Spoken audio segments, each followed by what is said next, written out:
নোয়াখালী কোম্পানীগঞ্জ উপজেলার Musapur sluice gate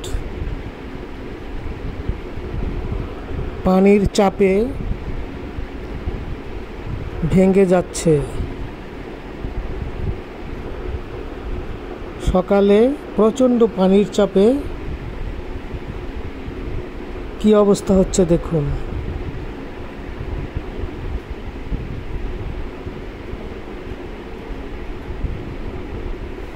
পানির স্রোতের চাপে সহ্য করতে না পেরে আস্তে আস্তে ভেঙে যাচ্ছে। ফলে নোয়াখালীতে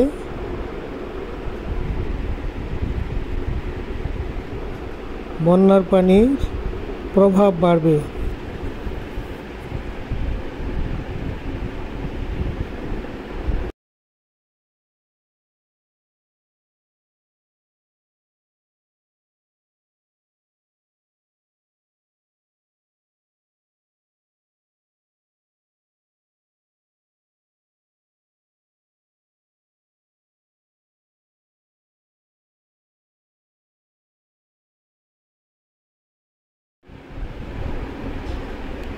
এখন প্রবল স্রোতে পানি যাচ্ছে।